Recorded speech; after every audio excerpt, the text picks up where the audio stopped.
제 기억이 정확하다면 아마 한 14년 전이었던 것 같습니다. 제가 이 교회에 있으면서 우리 여기 계시는 예배에 참석하고 계신 우리 윤기성 장로님 때문에 영화를 하나 본 게 기억이 납니다. 믿음의 승부라는 영화였거든요. 2006년에 개봉을 했고 우리나라는 아마 2010년에 개봉했던 것 같습니다. 이 영화의 원래 제목이 뭐냐면 이 영화의 제목은 거인들을 마주하며라는 뜻입니다. 원 제목이 그렇습니다. 거인들을 마주하며.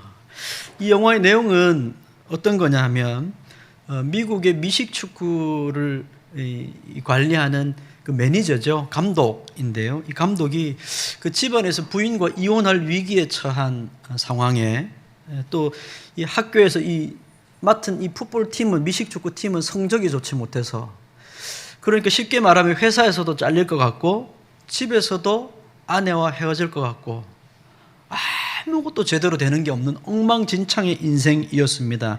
그런데 이 사람이 절망의 벼랑 끝에서 한 노인을 만났고 이 사람으로부터 한 가지 조언을 받습니다. 그건 뭐냐면 결과보다 하나님께 영광을 돌리는 삶을 살아라 였습니다. 결과를 추구하지 말고 하나님께 영광을 돌리는 삶을 살아봐라.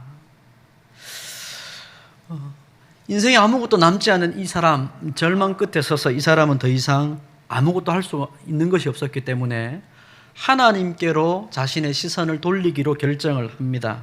그리고 이기든 지든 우리는 하나님께 영광을 돌리는 것을 선택하겠다. 팀의 모토로 그렇게 삼습니다. 이기든 지든 우리는 어떻게 해서든 하나님께 영광을 돌리겠다. 선언을 하지요. 그리고 최선을 다해서 그가 맡은 팀과 학생들과 함께 기도하며 그 모든 일을 준비를 했는데 자신의 삶과 자신이 맡은 팀에 기적적인 변화들이 일어나는 내용이었습니다. 엄청난 변화가 막 일어났죠. 제가 이 영화를 보면서요. 오늘 설교 말씀을 준비하면서 그때 그 영화가 기억이 나더라고요. 거인들을 마주하며. 자연스럽게 이 엘라 골짜기로 내려갔던 이 골리앗을 마주한 다윗이 연상이 되었습니다. 40일 동안 골리앗의 사나운 이 고함 소리 앞에서 이 두려워 떨며 아무것도 할 수 없었던 사울 왕과 온 이스라엘 군대들 그리고 그 한복판으로 아무것도 가지지 않은 채 걸어갔던 어린 소년 다윗. 오늘 본문은 우리에게 아주 본질적인 질문을 던지고 있지요. 도대체 다윗은 과연 무엇을 보았기에 저곳으로 들어갈 수 있었을까? 손에 무엇을 들고 골리앗이라는 거인 앞으로 걸어갈 수 있었을까요? 더 나아가 여러분 이런 질문도 할 수 있을 것 같습니다. 도대체 예수님은 도대체 무엇을 보고 무슨 생각을 하셨길래 그 혹독하고 끔찍한 십자가를 끝까지 지실 수 있었을까? 오늘 말씀을 통해 세상을 바라보는 우리의 영적 안목을 다시 한번 회복하는 시간이 되었으면 좋겠고 우리를 위해 승리하신 예수 그리스도로 그분께서 보고 계시는 것을 같은 것을 보며 같은 무기를 짊어지고 우리도 세상이라는 거인 앞으로 걸어가시는 여러분이 되시기를 주님의 이름으로 축복합니다. 다윗이 아버지 이새의 부름을 받습니다. 다윗의 아버지의 이름은 이새입니다. 여러분 혹시 다음에 또 이새 그러면 이새가 눈고 그러시면 안 되고 다윗의 아버지의 이름은 이새입니다. 이새가 다윗을 부르죠. 전쟁을 하러 나아간 형들에게 심부름을 보냅니다. 떡과 치즈를 줄 테니까 그거 들고 형들에게 가서 좀 전해줘라. 아마도 여전히 그 사무엘을 통해 기름을 받았지만 여전히 아버지로부터는 그렇게 인정을 받지 못했던 것 같습니다. 그냥 심부름이나 하는 그 정도로 아이를 대하고 있지요. 다윗이 아버지의 부름을 따라서 심부름으로 전쟁에 왔습니다. 뜻밖의 비참한 광경을 목격하지요. 자신의 신앙으로는 도무지 이해할 수 없는 광경들이 벌어지고 있는 겁니다. 블레셋 장수가 나와서 고함을 치고 있고 하나님의 군대를 모욕하고 있는데 누구 하나도 나설 수가 없는 그 광경을 보고 자기가 적어도 알고 있는 신앙으로는 이렇게 삶이 이렇게 걸어간다는 것을 자기는 용납할 수 없었던 겁니다. 다윗은 이해를 할 수 없었던 겁니다. 어떻게 하나님을 믿는 사람이 저렇게 살지?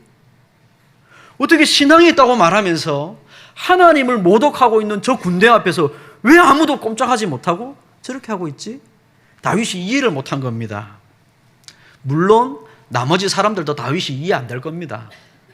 다윗만 사람들이 이해가 안 되는 게 아니고 사람들도 다윗이 이해가 안 되는 겁니다. 저놈은 저게 저 앞에 서 있는 골리앗이 안 보이나? 눈에 보이는 것도 없나? 저놈 세상 무서운 줄 모르네. 세상 무서운 줄 모르네. 여러분, 학생들이 어릴 때 이렇게 탁 신앙에 막 엄청 불이 타거든요. 어른들이 항상 하는 말들이 그런 말입니다.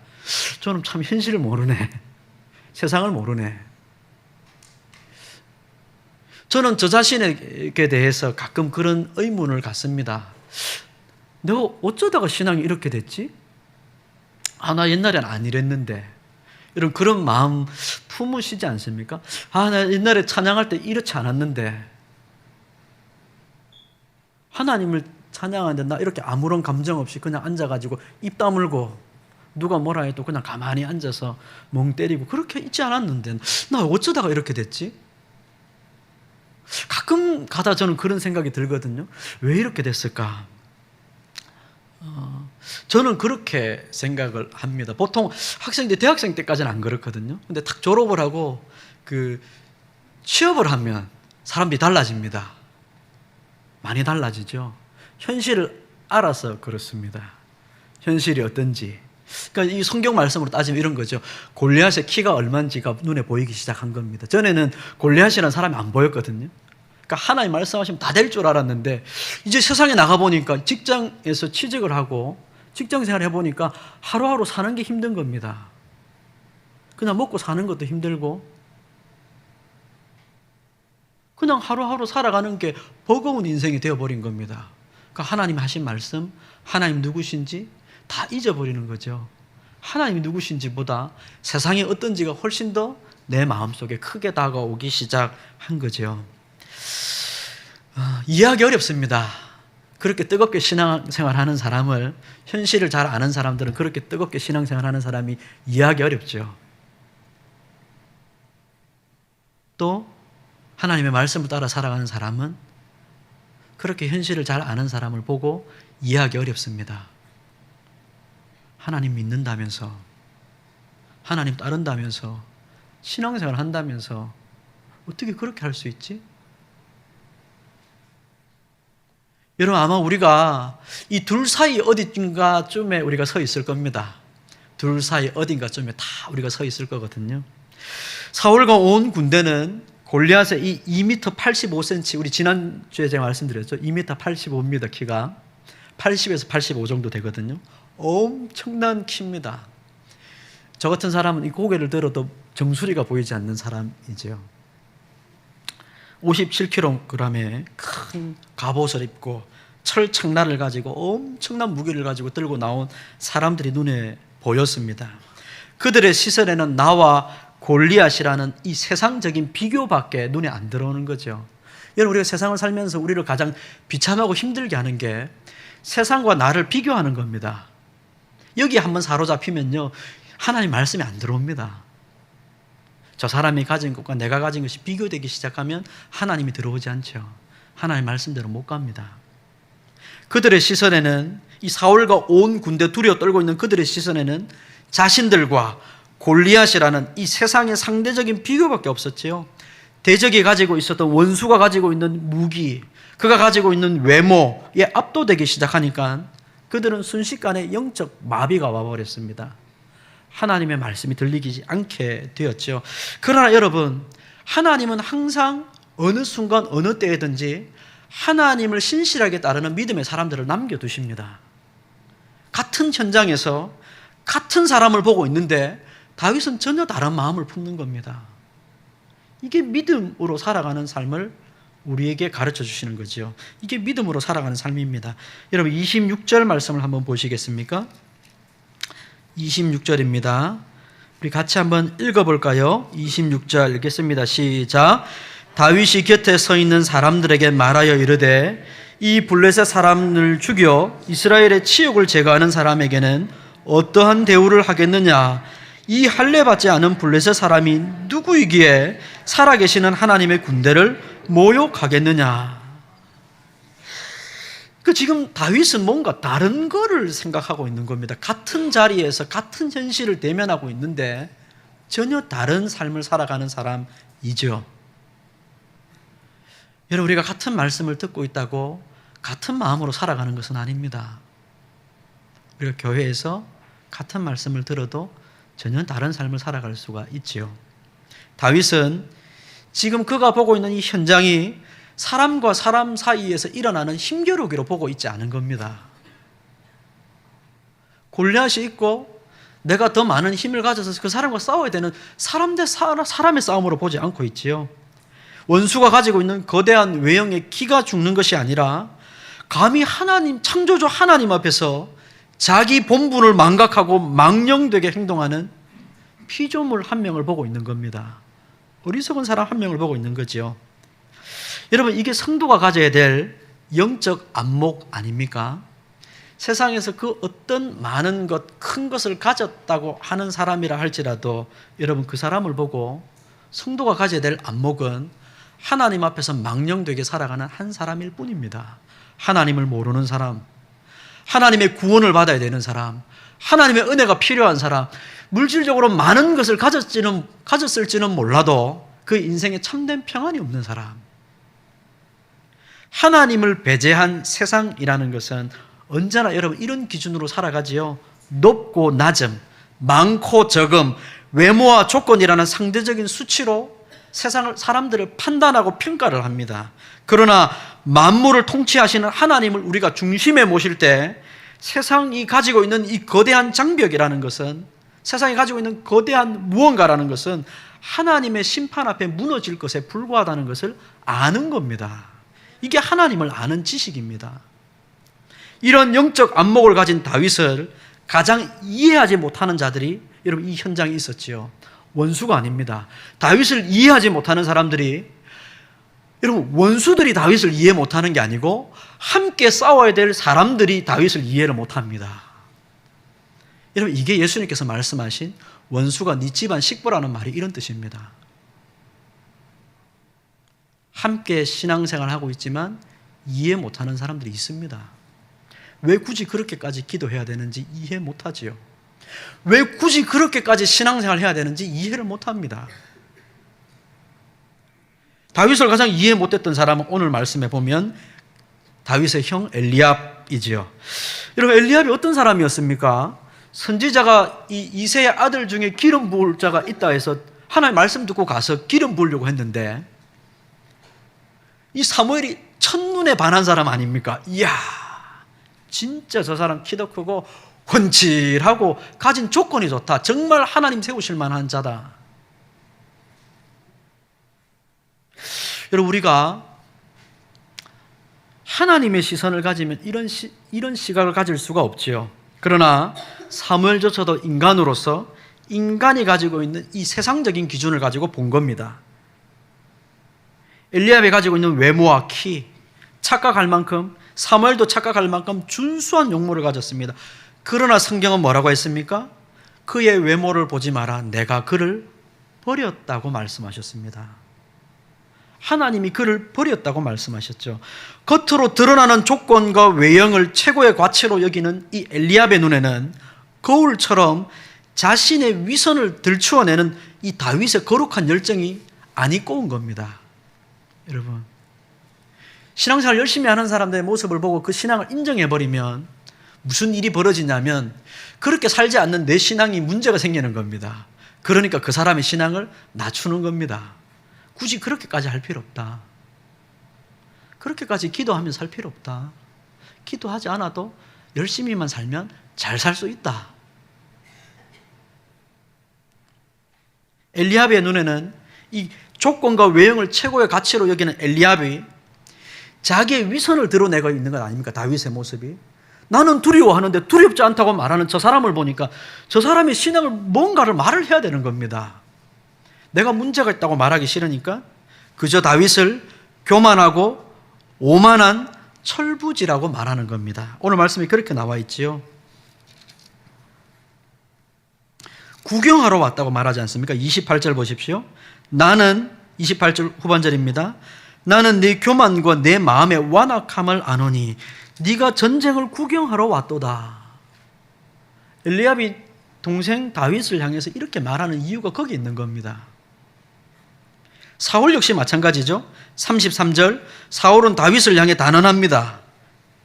너는 소년이요 그는 어려서부터 용사이기 때문에 네가 저 사람과 싸울 수가 없다. 너가 이거 해결 못한다. 너 감당 못한다. 그렇게 얘기하는 겁니다. 우리도 못하는데 네가 도대체 어떻게 한단 말이냐 이렇게 나오는 거죠. 여러분 사울과 엘리압은 하나님께 버림받았다는 공통점이 있습니다. 사울도 하나님께 버림받은 사람이고 엘리압도 하나님께 버림을 받은 사람들입니다. 공통점이 있지요. 그들의 버림받은 이유가 뭡니까? 키가 커서 그렇습니까? 저는 이 키가 커서 이런 사람들 보면 이게 되게 기분이 좋습니다. 키가 커서 그렇습니까? 왜 그렇습니까? 키가 커서 그 사람이 가지고 있는 조건이 좋아서 그런 문제가 아닙니다.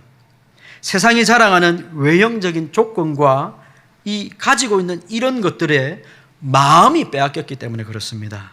그가 가지고 있는 것, 가지지 못하는 것, 그런 문제가 아닙니다. 그가 가지고 있는 것이 그들의 삶을 지배하는 기준이 되어버렸기 때문에 그렇습니다. 기준이 되어버린 거죠. 형 엘리압은 하나님을 향해 또 원수를 향해 하나님 주신 마음으로 거룩한 분노를 터뜨리는 다윗을 향해 교만하고 철이 없다고 비웃습니다. 세상의 기준과 세상의 조건에 매여 살아가는 사람들의 눈에는 하나님만 의지하며 나아가는 성도의 모습은 철부지의 혈기에 불과합니다. 여러분 그렇지 않습니까? 믿음으로 살아가는 사람들을 이 세상적인 조건이 삶의 기준이 되어버린 사람들은 그런 삶을 어리석은 사람으로 봅니다. 그리고 아직 어리다고 보지요. 여러분 이게 어린 겁니까? 우리가 진짜 이거 좀 고민을 해야 되는데 이게 어린 건지 우리가 다 그런 마음을 가지고 있습니다. 저도 그런 마음이 은연중에 있는 것 같습니다. 아직 현실을 모르네. 그런 마음이 좀 있습니다. 알면 저렇게까지 못할 텐데 그런 마음이 있습니다.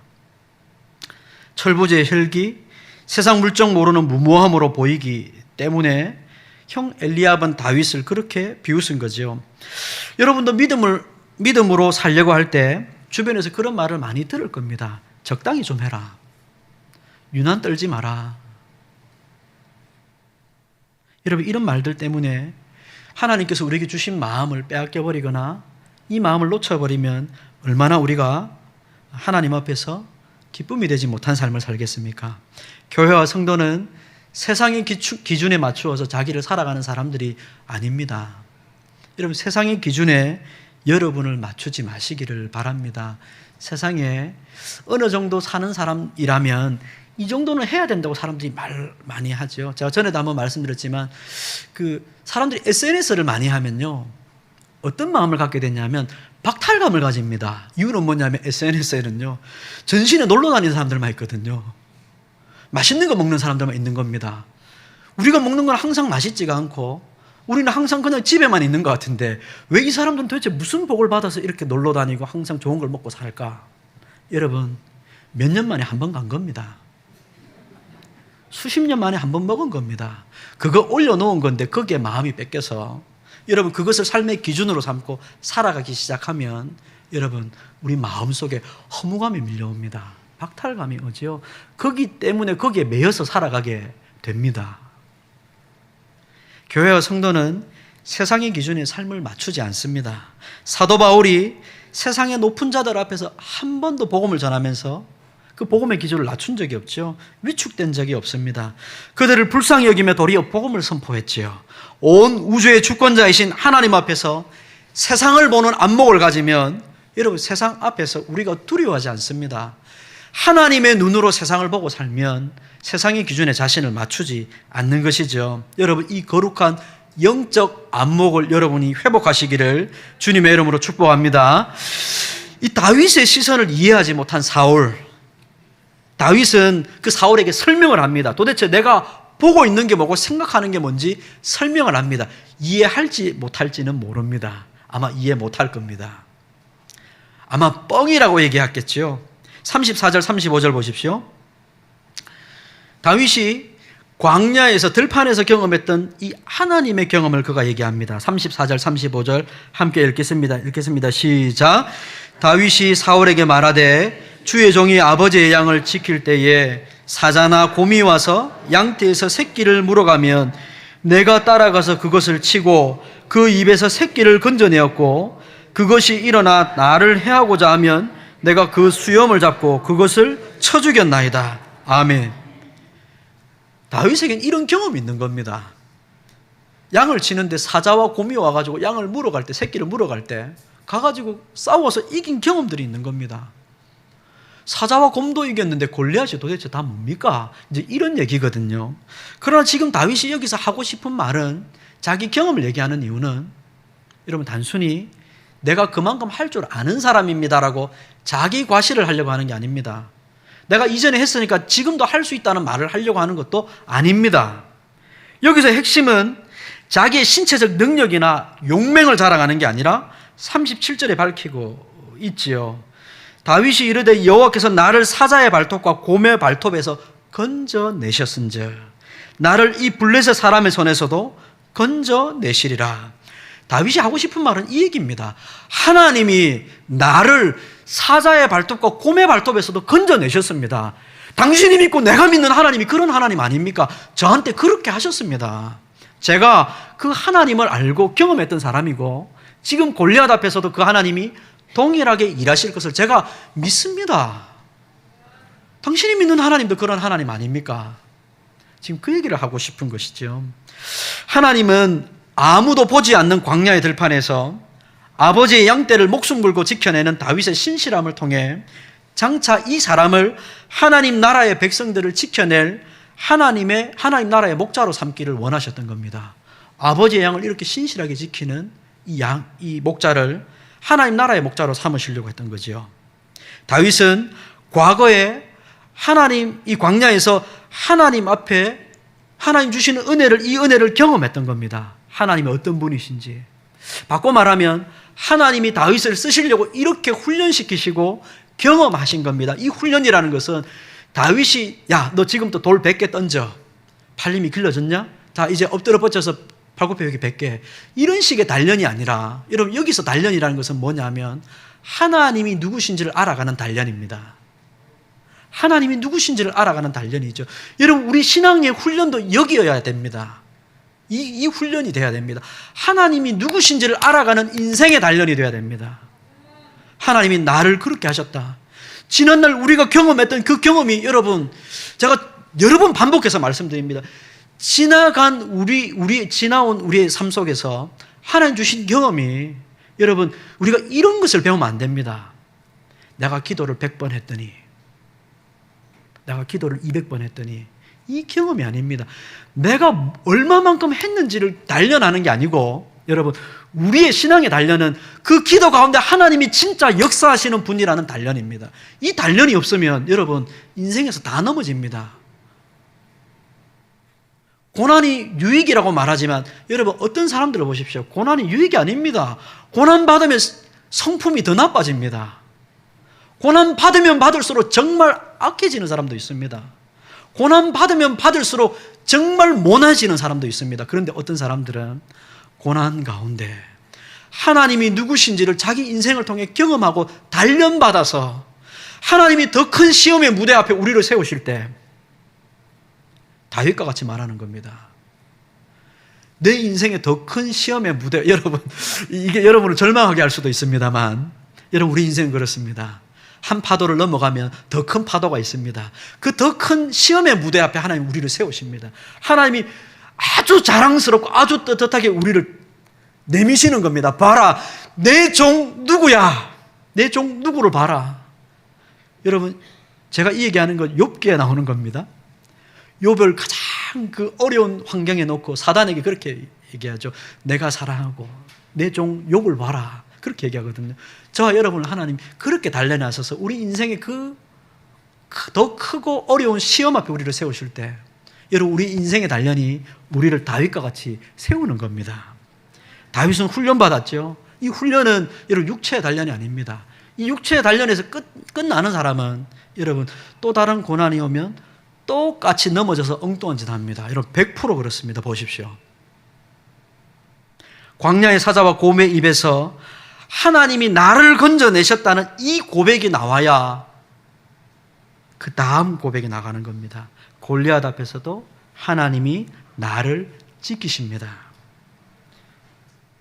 여러분 이 다윗의 모습 속에서 우리는 예수님께서 걸어가신 길을 보는 것이죠. 두려워 떨고 아무것도 하지 못하는 백성들을 위해 그들을 대표해서 싸우러 나아가는 다윗처럼 우리 주님은 우리의 구원을 위해 우리가 할 수 있는 아무것도 없는 우리 인생 가운데 우리 주님께서 사단과 죄와 사망과 싸우시고 승리하셨지요. 우리의 목을 물어 뜯으려고 할 때 하나님은 우리를 버려두지 아니하시고 우리에게 오셔서 아들을 보내셔서 주님께서 친히 우리의 구원을 위해 세상이라는 엘라 골짜기 한복판으로 걸어 들어오셨고 십자가에서 자기 목숨을 내어놓으심으로 마귀와 사단의 입에서 우리를 건져내신 겁니다. 그리스도의 피로 구원받은 주님의 몸된 교회인 여러분, 우리도 이 은혜의 원리를 따라 살아가야 됩니다.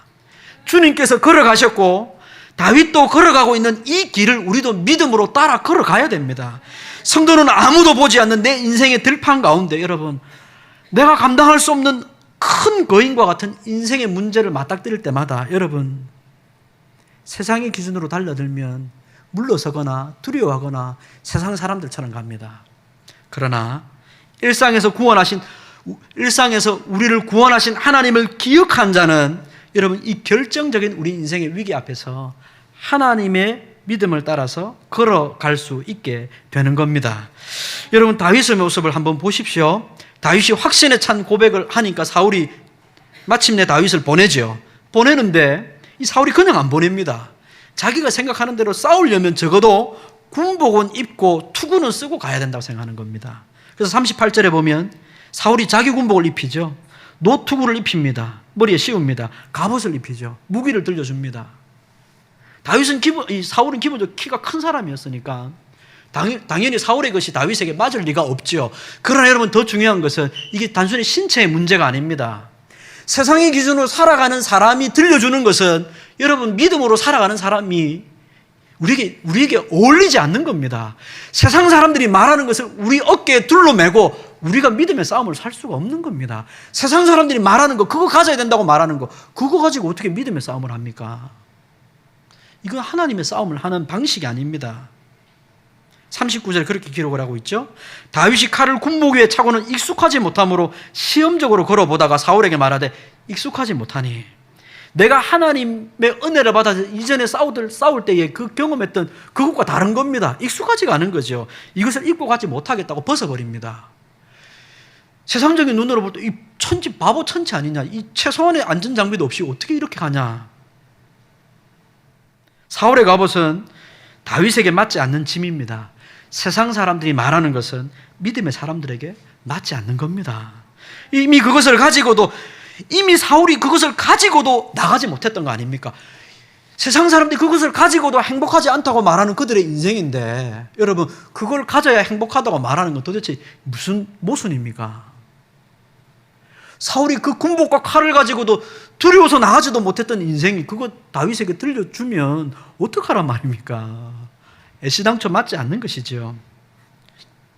다윗이 입는다고 달라질 것이 아무것도 없는 것입니다. 다윗은 세상이 자랑하는 어색한 이 보장 이런 것들을 미련 없이 과감하게 벗어 던집니다. 그리고 다윗은 기꺼이 자신이 이전에 하나님의 은혜를 입을 때 사용했던 것들을 들고 나갑니다.